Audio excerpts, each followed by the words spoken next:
Le 14 mai 1643, la France se réveille avec un roi de 5 ans.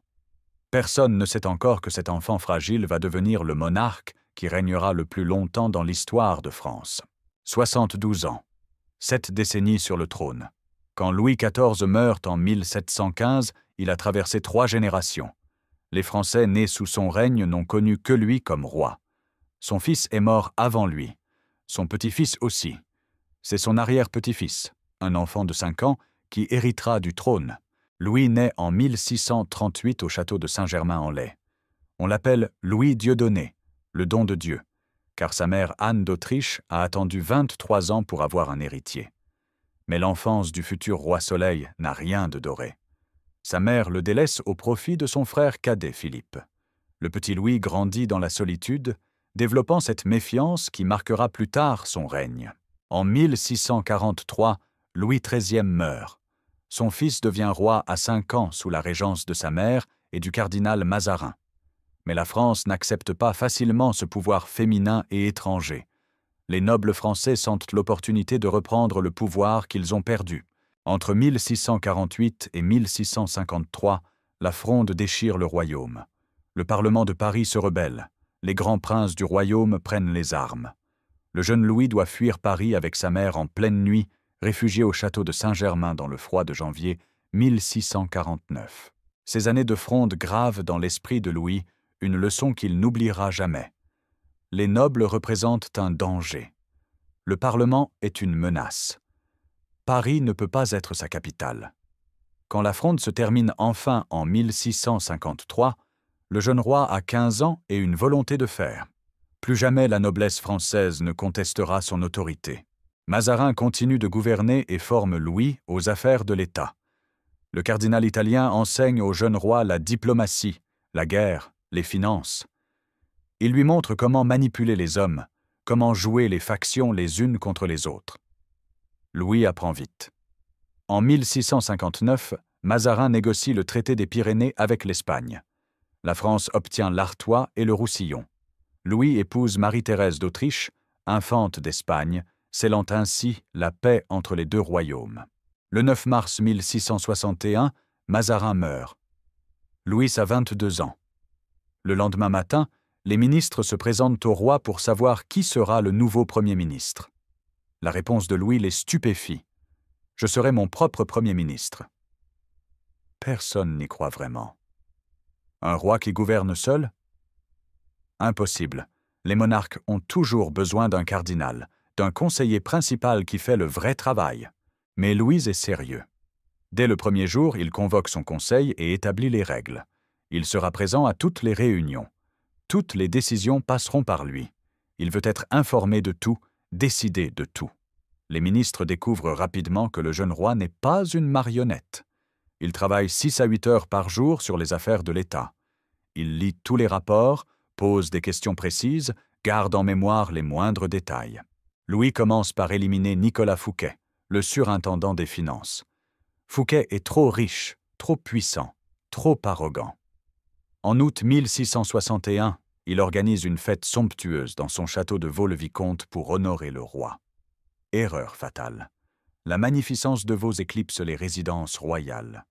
Louis voit 6000 invités, des fontaines extraordinaires, des jardins à couper le souffle, un feu d'artifice monumental. 3 semaines plus tard, Fouquet est arrêté. Le message est clair. Personne ne doit surpasser le roi en splendeur. Le procès de Fouquet dure 3 ans. Louis veut la peine de mort, mais les juges condamnent seulement l'ancien ministre au bannissement. Le roi transforme la sentence en emprisonnement à vie. Fouquet mourra en prison en 1680. Louis confisque Vaux-le-Vicomte et engage les artistes de Fouquet, le Vaux, le Brun, le Nôtre, pour un projet encore plus ambitieux, transformer Versailles. Versailles n'est au départ qu'un modeste pavillon de chasse construit par Louis XIII. Louis XIV va en faire le centre du monde. Les travaux commencent en 1661 et ne s'arrêteront jamais vraiment. 30 000 ouvriers travaillent sur le chantier. Le coût est astronomique, entre 2 et 4% du budget de l'État chaque année. Pourquoi cette obsession pour Versailles? D'abord, Louis déteste Paris. La ville lui rappelle les humiliations de la Fronde. Ensuite, Versailles est un outil politique génial. Louis oblige les nobles à vivre à la cour. Les grands seigneurs qui possèdent des armées privées, des châteaux fortifiés, deviennent des courtisans préoccupés par leur rang dans les cérémonies. Au lieu de comploter dans leur province, ils se battent pour le privilège de tenir la chemise du roi le matin. Le château devient une machine à transformer des aristocrates potentiellement dangereux en serviteurs soumis. Louis crée un système de pensions, de charges honorifiques, de logements à la cour. Un noble qui veut réussir doit être présent à Versailles, suivre le roi partout, assister aux cérémonies interminables. Le duc de Saint-Simon, qui vit à la cour, écrira plus tard que le roi avait inventé un art de régner en avilissant les grands. En 1678 commence la construction de la Galerie des Glaces. Cette pièce de 73 mètres de long, ornée de 17 fenêtres donnant sur les jardins et de 17 arcades garnies de miroirs, devient le symbole ultime du pouvoir absolu. Les miroirs coûtent une fortune à l'époque. Chaque arcade contient 21 miroirs. Au plafond, Charles le Brun peint 30 compositions glorifiant les victoires de Louis XIV. Louis XIV invente ce qu'on appellera plus tard la monarchie absolue. Le pouvoir vient de Dieu et descend vers le roi, puis vers le peuple. Aucune institution ne peut limiter le roi.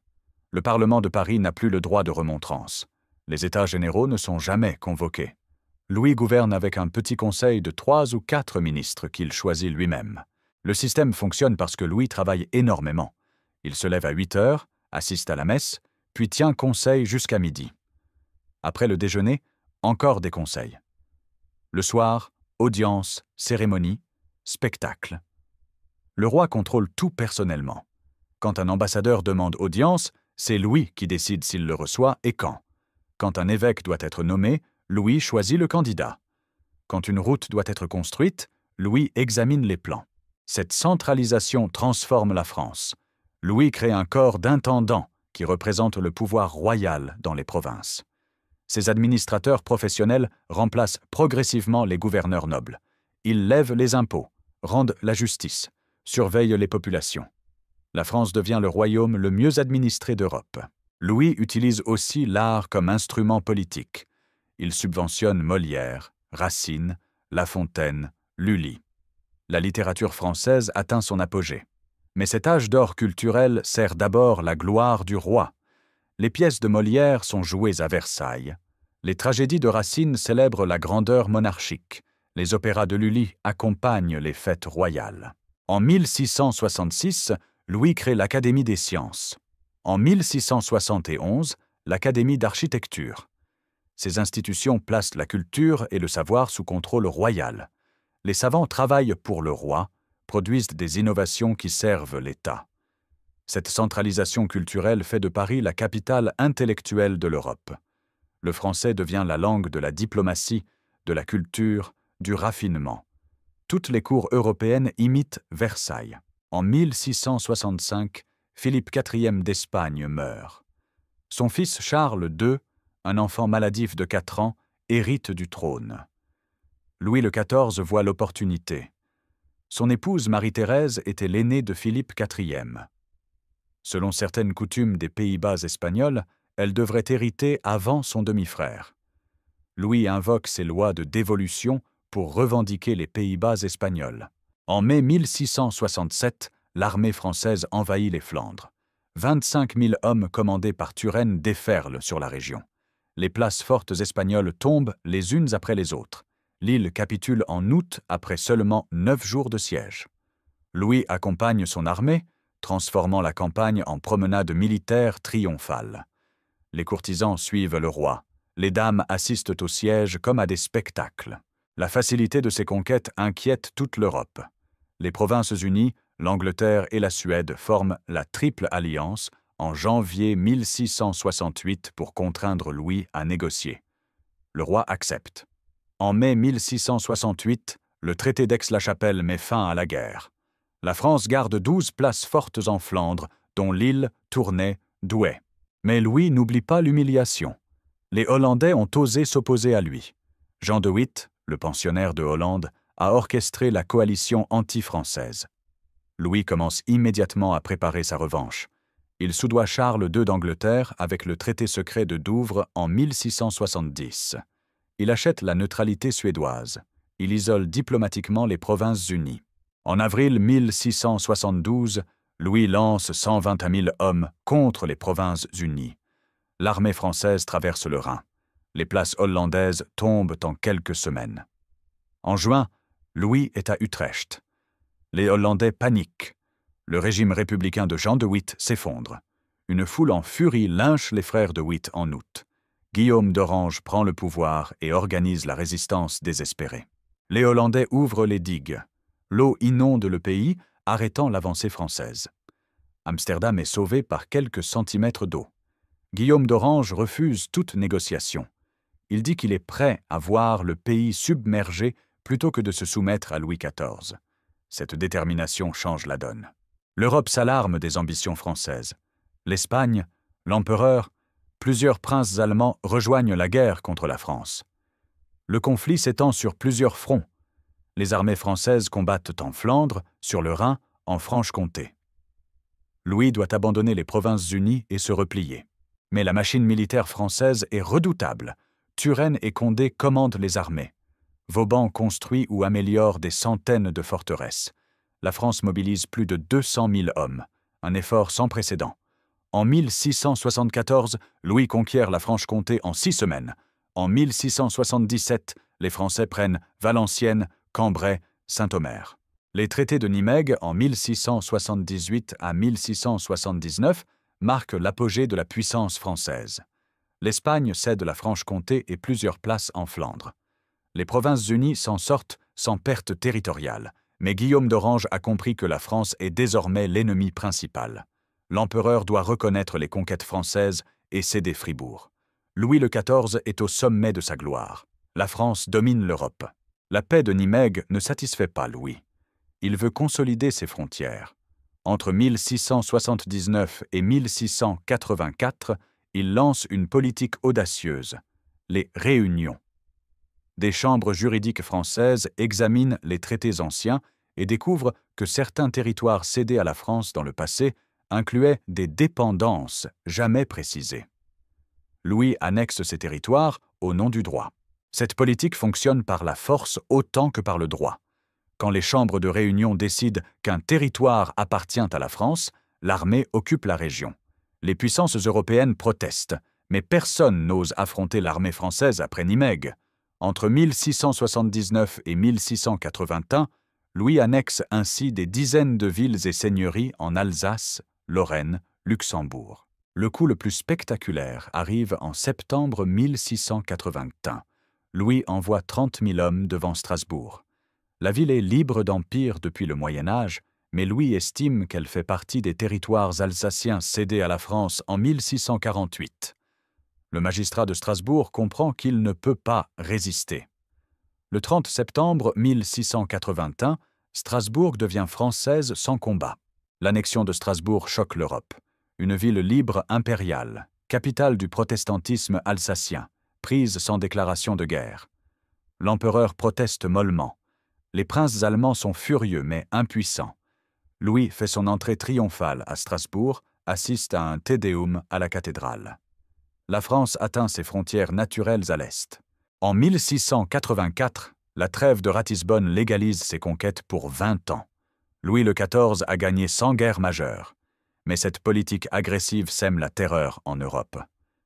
Guillaume d'Orange commence à tisser une coalition anti-française. L'empereur et les princes allemands n'oublient pas Strasbourg. L'Espagne surveille les Pyrénées avec inquiétude. Le 18 octobre 1685, Louis XIV signe l'édit de Fontainebleau qui révoque l'édit de Nantes. Le protestantisme devient illégal en France. Les temples protestants doivent être démolis. Les pasteurs sont bannis. Les protestants doivent se convertir au catholicisme ou s'exiler. Pourquoi cette décision? Louis veut un roi, une loi, une foi. La présence protestante représente pour lui une faille dans l'unité du royaume. Ses conseillers lui assurent qu'il ne reste presque plus de protestants en France après des années de pression et de conversion forcées. Louis croit sincèrement qu'il accomplit l'œuvre de Dieu en ramenant les hérétiques dans le giron catholique.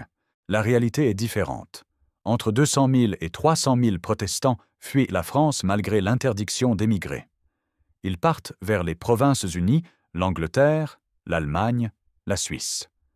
Ces réfugiés huguenots emportent leurs compétences avec eux. Des artisans, des négociants, des banquiers, des officiers quittent le royaume. Les régions textiles du Languedoc perdent leurs ouvriers qualifiés. Les manufactures souffrent. Pire encore, la révocation fournit un prétexte idéal à la propagande anti-française. Guillaume d'Orange accueille les réfugiés aux Provinces-Unies et les utilise pour dénoncer la tyrannie catholique de Louis XIV. En Angleterre, la révocation renforce les craintes protestantes face au roi catholique Jacques II. Les princes protestants allemands trouvent une raison morale de s'opposer à la France. Louis, lui, ne voit que le triomphe de la foi catholique. Le pape et les cours catholiques applaudissent. Les évêques français célèbrent le roi très chrétien. À court terme, la révocation renforce le pouvoir royal en éliminant une minorité perçue comme dangereuse. À long terme, elle coûtera cher à la France sur les plans économiques, démographiques et diplomatiques. En 1686, l'empereur, l'Espagne, la Suède et plusieurs princes allemands forment la Ligue d'Augsbourg contre la France. Guillaume d'Orange orchestre cette coalition. En 1688, il devient roi d'Angleterre après la glorieuse révolution qui chasse Jacques II. Pour la première fois, une grande puissance maritime rejoint la coalition continentale contre Louis XIV. La guerre commence en septembre 1688 quand Louis envahit le Palatinat. L'armée française ravage systématiquement la région. Les villes de Heidelberg, Speer, Worms sont incendiées. Les châteaux explosent, les récoltes brûlent. Cette politique de la terre brûlée vise à créer un glacis protégeant l'Alsace. Mais elle provoque l'horreur en Europe. Les gravures montrant les destructions du Palatinat circulent partout, alimentant la haine contre Louis XIV. Le conflit s'enlise rapidement. Les Français combattent sur tous les fronts. Flandre, Rhin, Alpes, Pyrénées, mer. La marine française remporte des victoires spectaculaires. En juillet 1690, Tourville écrase la flotte anglo-hollandaise à Bévésiers. En 1693, il capture un énorme convoi de Smyrne, ruinant des centaines de marchands ennemis. Sur terre, les armées françaises tiennent bon, mais ne peuvent pas gagner décisivement. Le maréchal de Luxembourg bat Guillaume d'Orange à Fleurus en 1690, à Steinkerk en 1692, à Neerwinden en 1693. Mais ces victoires coûteuses n'amènent pas la paix. Les Alliés ont compris qu'il faut user la France par une guerre d'attrition. La guerre dure 9 ans. Elle épuise tous les belligérants. Les finances françaises sont à bout. L'hiver 1693 à 1694 apporte une famine terrible qui tue peut-être 1 million de Français.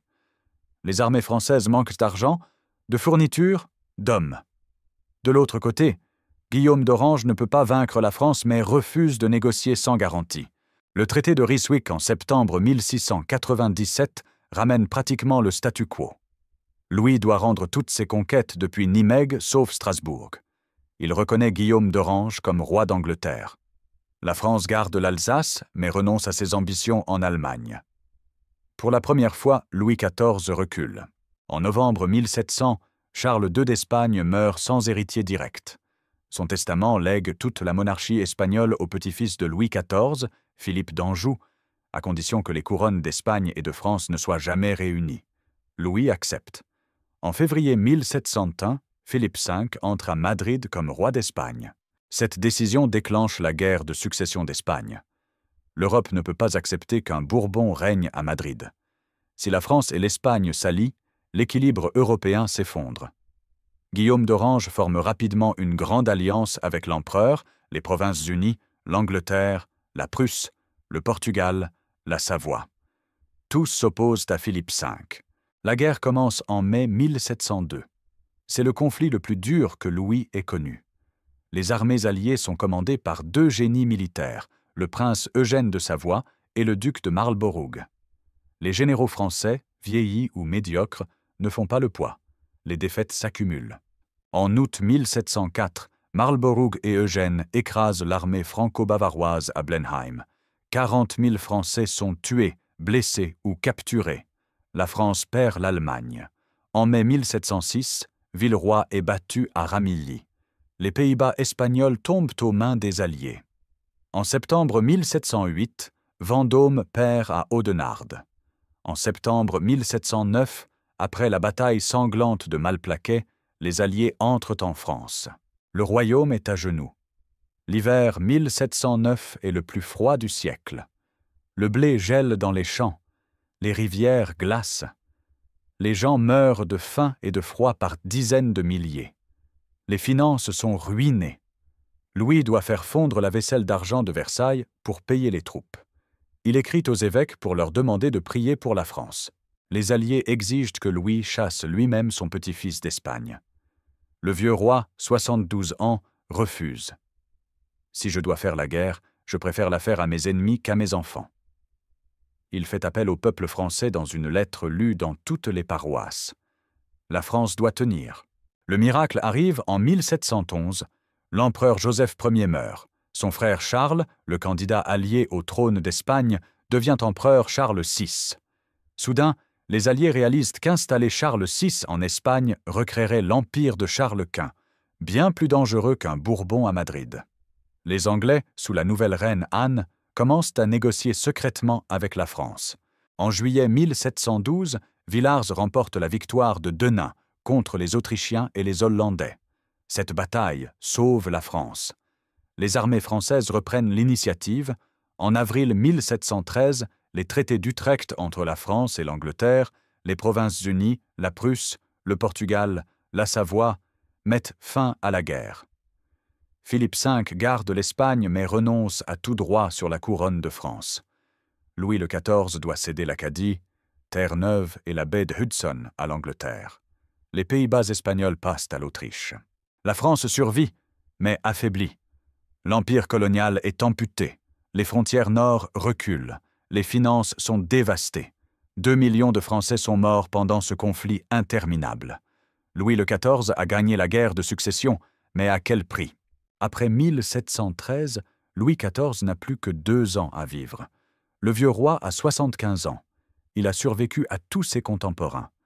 Son fils, le grand dauphin, est mort en 1711. Son petit-fils, le duc de Bourgogne, est mort en 1712. Son arrière-petit-fils, le duc de Bretagne, est mort aussi en 1712. L'héritier est maintenant un enfant de 3 ans, le futur Louis XV. Le roi continue de travailler chaque jour malgré sa fatigue. Il ne peut plus marcher facilement. Les médecins découvrent une plaie à la jambe en août 1715. La gangrène se développe rapidement. Louis comprend qu'il va mourir. Il reçoit les sacrements, fait venir le petit Louis XV, lui donne ses derniers conseils. « Ne m'imitez pas dans le goût que j'ai eu pour les bâtiments, ni dans celui que j'ai eu pour la guerre. Tâchez de soulager votre peuple, ce que je n'ai pas eu le bonheur de faire. » Louis XIV meurt le 1er septembre 1715 au matin, 4 jours avant son 77e anniversaire. Il a régné 72 ans et 110 jours, le plus long règne de l'histoire européenne. Son corps est embaumé et porté à la basilique Saint-Denis où reposent les rois de France. Mais le peuple parisien, épuisé par les guerres et les impôts, insulte le convoi funèbre. Comment Louis XIV a-t-il dominé l'Europe pendant 7 décennies? D'abord par la démographie. La France compte 20 millions d'habitants en 1660, contre 8 millions pour l'Angleterre, 6 millions pour l'Espagne, 16 millions pour l'Empire. Cette masse humaine permet de lever des armées énormes. Louis peut mobiliser jusqu'à 400 000 hommes en temps de guerre, un record pour l'époque. Ensuite, par l'administration. Le système des intendants créé par Louis centralise le pouvoir et rend la collecte des impôts plus efficace. Colbert, contrôleur général des finances de 1665 à 1683, organise les manufactures royales, développe la marine, améliore les routes et les canaux. L'économie française devient plus productive. La machine militaire française est la meilleure d'Europe. Louvois, ministre de la guerre de 1662 à 1691, crée une armée professionnelle permanente. Les régiments ont des uniformes, des équipements standardisés, une discipline stricte. L'intendance fournit nourriture, munitions, équipements. Vauban révolutionne l'art du siège avec ses approches méthodiques qui réduisent les places fortes en quelques semaines au lieu de mois. La diplomatie française achète des alliances. soudoie des électeurs allemands, paie des subsides aux princes. Louis XIV dépense des millions pour maintenir Charles II d'Angleterre dans son camp. Il finance les Turcs pour qu'ils menacent l'empereur à l'est. Il soutient les rebelles hongrois contre Vienne. Cette diplomatie offensive paralyse ses ennemis. Versailles devient un modèle imité dans toute l'Europe. Les princes allemands construisent leur petit Versailles. Le tsar Pierre le Grand visite Versailles et décide de créer Saint-Pétersbourg sur ce modèle. Les cours européennes adoptent le français, les modes françaises, l'étiquette versaillaise. Cette domination culturelle renforce le prestige politique. Mais le système a ses limites. Les guerres constantes épuisent les finances. Colbert meurt en 1683 après avoir mis en garde Louis contre les coups militaires. Ses successeurs doivent sans cesse inventer de nouveaux impôts, vendre des charges, emprunter à des taux ruineux. La dette royale explose. En 1715, elle représente 2 années de revenus de l'État. Les guerres tuent ou mutilent des centaines de milliers d'hommes. Les campagnes se vident. Les famines de 1693 à 1694 et 1709 montrent la fragilité d'une économie encore agricole. La révocation de l'édit de Nantes prive la France de ses artisans protestants qui enrichissent maintenant Londres, Amsterdam, Berlin. La concentration du pouvoir à Versailles crée l'inefficacité. Toutes les décisions doivent remonter au roi. Louis vieillit, se fatigue, ne peut plus tout contrôler. Les ministres cachent les mauvaises nouvelles pour ne pas déplaire. Les généraux hésitent à prendre des initiatives. Le système qui fonctionnait avec un roi jeune et énergique s'enraye avec un monarque vieillissant. Les victoires militaires ne se transforment pas en gains durables. Louis conquiert des territoires, mais doit les rendre à la paix. Les coûts de la guerre dépassent les bénéfices. Après Ryswick et Utrecht, la France n'est guère plus grande qu'en 1661, malgré 50 ans de conflits et des millions de morts. La coalition permanente contre la France devient insurmontable. Guillaume d'Orange comprend qu'il faut unir l'Angleterre, les Provinces-Unies et l'empereur pour contenir Louis XIV.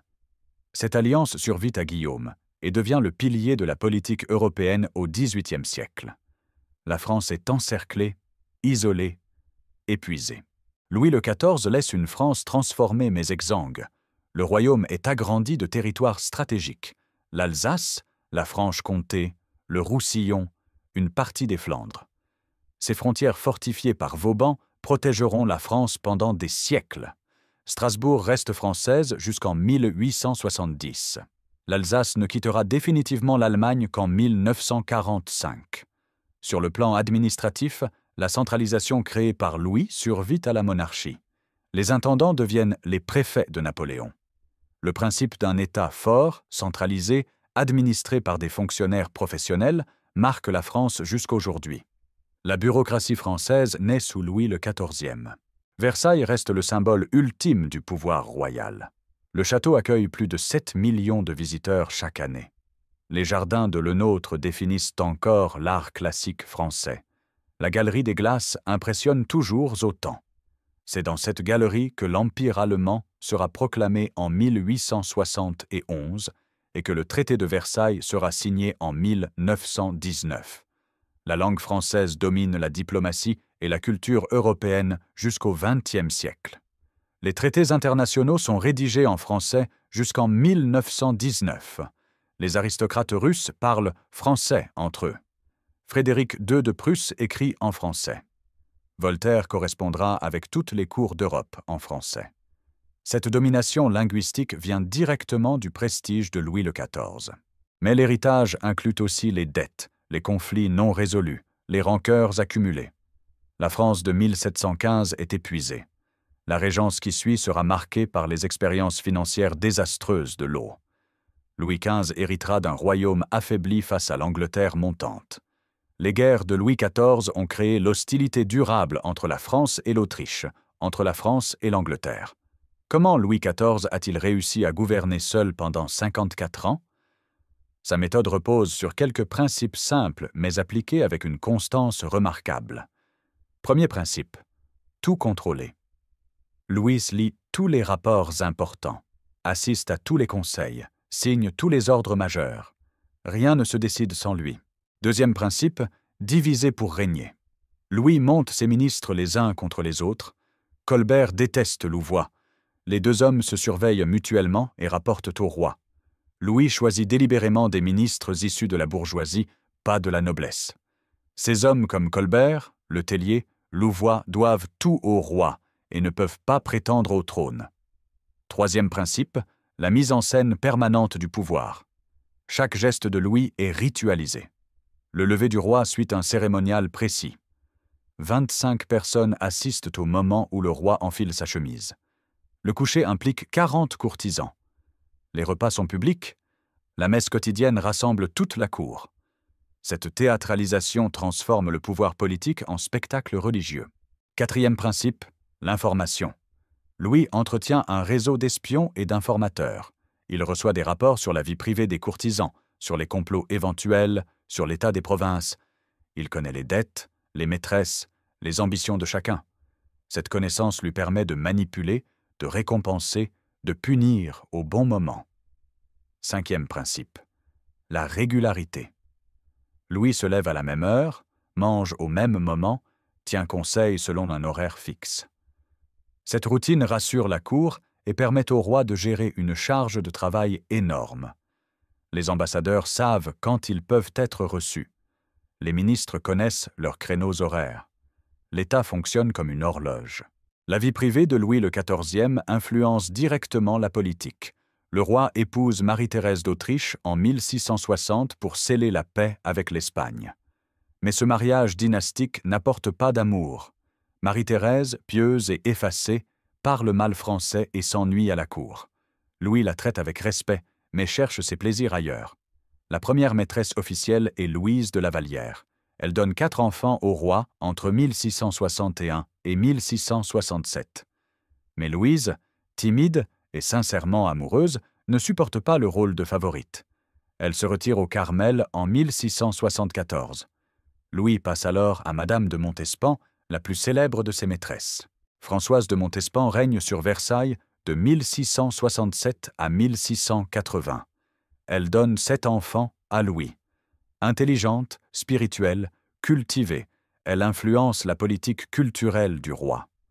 Mais l'affaire des poisons, en 1679 à 1680, révèle que Montespan a consulté des devineresses et des empoisonneuses. Louis, horrifié, s'éloigne progressivement d'elle. En 1683, Marie-Thérèse meurt. Louis a 45 ans. Quelques mois plus tard, il épouse secrètement Madame de Maintenon, la gouvernante de ses enfants, avec Montespan. Ce mariage morganatique change tout. Maintenon est dévote, sérieuse, austère. Elle pousse Louis vers une piété plus stricte. La cour devient plus rigide, moins frivole. Maintenon influence probablement la révocation de l'édit de Nantes. Elle déteste les protestants et pousse le roi vers l'intolérance religieuse. Elle fonde la maison de Saint-Cyr pour éduquer les jeunes filles nobles pauvres. Louis vieillit à ses côtés, devient plus pieux, renonce aux maîtresses. Les 32 dernières années du règne sont marquées par cette dévotion tardive.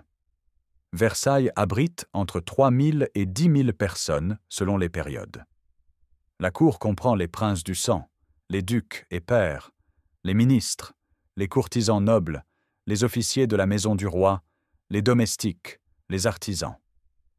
Tous vivent dans un monde à part, régi par une étiquette complexe. Le lever du roi commence à 8 heures. Les entrées se font par ordre de privilège. Les princes du sang entrent en premier, puis les grands officiers. Ensuite, les courtisans admis aux grandes entrées. Le roi prie dans son lit, puis se lève. Le grand chambellan lui tend sa robe de chambre. Le premier valet de chambre apporte la chemise. Chaque geste suit un protocole précis. Après le lever, le roi assiste à la messe dans la chapelle royale. Toute la cour doit être présente. Louis prie avec ostentation, se recueille longuement, montre l'exemple. La messe dure environ 1 heure. Puis viennent les conseils qui occupent la matinée. Louis travaille avec ses ministres jusqu'à midi ou 1 heure.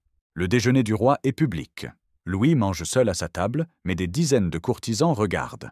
Le roi mange énormément, plusieurs potages, des viandes, des légumes, des fruits, des pâtisseries. Il boit du vin coupé d'eau. Les courtisans commentent l'appétit royal, notent les plats favoris, Certains passent des heures debout juste pour voir le roi manger. L'après-midi, le roi se promène dans les jardins ou chasse. La chasse est la passion de Louis. Il chasse 2 ou 3 fois par semaine, poursuit le cerf pendant des heures, rentre épuisé mais satisfait. Ces promenades et chasses sont aussi des moments politiques. Les courtisans choisis pour accompagner le roi gagnent en prestige. Le soir, la cour assiste à des spectacles. Molière joue ses comédies, Lully présente ses opéras, Racine lit ses tragédies, Louis adore le théâtre et la musique. Il a même dansé dans des ballets jusqu'à 35 ans. Ces spectacles sont gratuits pour les courtisans, une façon de les distraire et de les maintenir à Versailles. Le souper du roi, vers 10 heures du soir, rassemble la famille royale. Louis soupe avec son frère Monsieur, ses enfants, ses petits-enfants quand ils grandissent. Après le souper, encore quelques audiences, puis le coucher qui suit le même cérémonial que le lever. Louis se couche vers minuit. Le règne de Louis XIV n'est pas une longue paix intérieure. Des révoltes éclatent régulièrement. En 1662, la révolte du Boulonnais contre les taxes sur le papier timbré mobilise des milliers de paysans. Louis envoie l'armée. Les meneurs sont pendus. En 1670, la révolte du Vivarais rassemble 10 000 protestants armés. Ils protestent contre les dragonnades, ces soldats logés chez les familles protestantes pour les forcer à se convertir. L'armée royale écrase la rébellion. Les chefs sont roués vifs. En 1675, la révolte du papier timbré en Bretagne et la révolte des bonnets rouges mobilisent paysans et bourgeois contre les nouveaux impôts. Les foules attaquent les bureaux des fermes, lynchent les collecteurs. Louis XIV envoie 6 000 hommes sous le commandement du duc de Chaulnes. La répression est féroce. 14 rebelles sont pendus, 40 autres envoyés aux galères. En 1702 commence la guerre des Camisards dans les Cévennes. Les protestants cévenols refusent la conversion forcée et prennent les armes. Pendant 2 ans, 2000 insurgés tiennent tête à 25 000 soldats royaux. Les Camisards pratiquent la guérilla, brûlent les églises, tuent les prêtres. Louis envoie le maréchal de Villars qui combine répression brutale et négociation. En 1704, la paix revient, mais au prix de centaines de villages brûlés et de milliers de morts. Ces révoltes montrent que le pouvoir absolu de Louis XIV rencontre des résistances. Les paysans se révoltent contre les impôts qui ne cessent d'augmenter. Les protestants refusent la persécution religieuse. Les provinces périphériques défendent leurs privilèges contre la centralisation. Mais Louis dispose de l'armée et l'utilise sans pitié contre ses sujets rebelles. Louis XIV hérite d'un embryon d'empire colonial et le développe considérablement. En Amérique du Nord, la Nouvelle-France s'étend. Cavelier de La Salle descend le Mississippi en 1682 et prend possession de la Louisiane au nom du roi. La colonie s'étend théoriquement du Canada au golfe du Mexique, un territoire immense mais très peu peuplé. Colbert crée la Compagnie des Indes occidentales en 1664 et la Compagnie des Indes orientales la même année. Ces compagnies monopolistiques doivent développer le commerce avec les Antilles, l'Afrique et l'Asie. Les Antilles françaises, Martinique, Guadeloupe, Saint-Domingue, produisent du sucre grâce au travail des esclaves africains. Ce commerce triangulaire enrichit les ports français comme Nantes, Bordeaux, La Rochelle. En Inde, les Français établissent des comptoirs à Pondichéry en 1674, à Chandernagore en 1688. Ces postes commerciaux rivalisent avec les Anglais et les Hollandais. Le commerce des épices, des tissus, de l'indigo rapporte des fortunes. Mais la France ne peut pas suivre le rythme de l'Angleterre qui investit massivement dans sa marine et son commerce colonial. L'esclavage se développe massivement sous Louis XIV. Le Code noir, promulgué en 1685, régule le statut des esclaves dans les colonies françaises. Ce texte définit les esclaves comme des biens meubles, autorise les châtiments corporels, interdit les familles esclaves. Entre 1670 et 1715, les navires français transportent plus de 100 000 Africains vers les Antilles. La politique coloniale de Louis XIV jette les bases de l'Empire français du XVIIIe siècle. Mais les guerres européennes obligent à négliger les colonies. Les traités d'Utrecht en 1713 cèdent Terre-Neuve, l'Acadie et la baie de Hudson à l'Angleterre. Ces pertes préfigurent la catastrophe de 1763 quand la France perdra le Canada et l'Inde. Le règne de Louis XIV correspond à l'âge d'or de la culture française classique. Le roi utilise les arts comme instrument politique, mais son mécénat produit des chefs-d'œuvre durables. Molière crée ses grandes comédies entre 1662 et 1673. L'École des femmes, Tartuffe, Dom Juan, Le Misanthrope, L'Avare, Le Malade imaginaire. Ces pièces satirisent la société tout en divertissant le roi. Racine écrit ses tragédies entre 1667 et 1691. Andromaque, Britannicus, Bérénice, Phèdre deviennent les modèles du théâtre classique français. La langue atteint une perfection formelle. L'alexandrin Racine exprime les passions avec une élégance incomparable. Louis assiste aux premières et commente les pièces. La Fontaine publie ses fables entre 1668 et 1694. Ces courtes histoires d'animaux cachent des leçons morales et des critiques sociales. Le corbeau et le renard, la cigale et la fourmi, le loup et l'agneau entrent dans la mémoire collective française. La Fontaine réussit à critiquer subtilement le pouvoir tout en bénéficiant de la protection royale. En musique, Lully domine la scène. Cet Italien naturalisé français crée l'opéra français. Il compose Attis en 1676, Armide en 1686, des œuvres qui combinent musique, danse, poésie. Lully est aussi un courtisan habile qui obtient le monopole de l'opéra.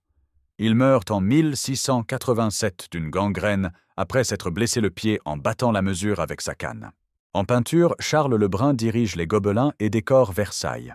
Ses compositions allégoriques glorifient Louis XIV.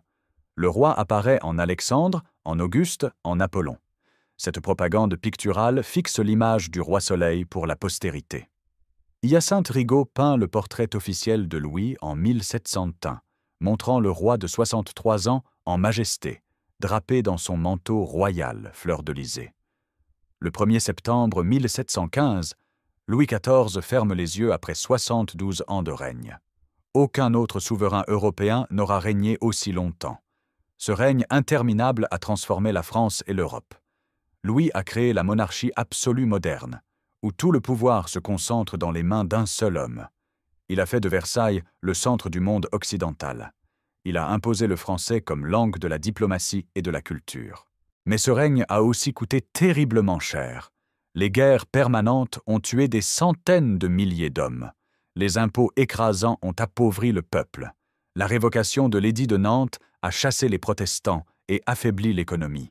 Les famines de 1693 et 1709 ont décimé les populations. La dette royale colossale empoisonnera le XVIIIe siècle et contribuera à la Révolution française. Louis XIV a dominé l'Europe par la force militaire, la diplomatie agressive, le prestige culturel, la centralisation administrative. Pendant 50 ans, la France a été la première puissance continentale. Les autres royaumes devaient être composés avec elle, s'allier contre elle, l'imiter. Le système de Versailles est devenu le modèle de toutes les cours. La France a rayonné sur l'Europe comme jamais auparavant. Mais cette domination a créé une coalition permanente contre la France. Guillaume d'Orange, puis Marlborough et le prince Eugène ont compris qu'il fallait unir l'Angleterre, les Provinces-Unies et l'empereur pour contenir Louis XIV. Cette alliance survivra au roi Soleil et enfermera la France dans un encerclement stratégique. Les guerres de Louis XIV ont épuisé le royaume sans produire de gains proportionnels aux efforts. L'héritage de Louis XIV reste profondément ambivalent. Il a créé un État fort, centralisé, efficace, qui survivra à la monarchie et inspirera Napoléon puis la République. Il a fait de la France le phare culturel de l'Europe. Mais il a aussi légué une dette insupportable, des conflits non résolus, un peuple écrasé d'impôts. Son arrière-petit-fils Louis XV héritera d'un royaume magnifique en apparence, mais rongé de l'intérieur. 72 ans après son avènement, 4 jours avant son 77e anniversaire, le roi Soleil s'éteint. Son corps rejoint la basilique Saint-Denis, mais le cortège funèbre est insulté par la foule parisienne. Le peuple, si longtemps soumis, ose enfin exprimer sa rancœur. Les cabarets célèbrent la mort du tyran. Les chansons moqueuses circulent. La France épuisée tourne la page sur le règne le plus long de son histoire.